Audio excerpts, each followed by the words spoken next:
Market எக்ஸ்பர்ட்ஸுடன் enrich money investor awareness conclave April 25. டிக்கெட்டை இன்றே book செய்யுங்கள்.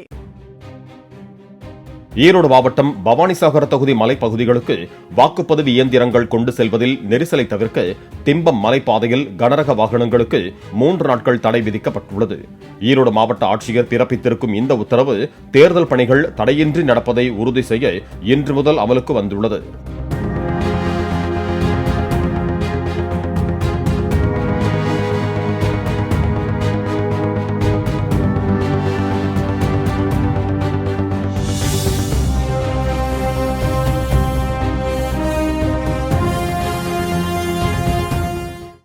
Market எக்ஸ்பர்ட்ஸுடன் enrich money investor awareness conclave April 25. டிக்கெட்டை இன்றே புக் செய்யுங்கள். பிளே ஸ்டோர் மற்றும் ஆப் ஸ்டோரில் இருந்து பாலிமர் செயலியை QR கோடு மூலம் பதிவிறக்கம் செய்யுங்கள். செய்திகளை உடனுக்குடன் பெறுங்கள்.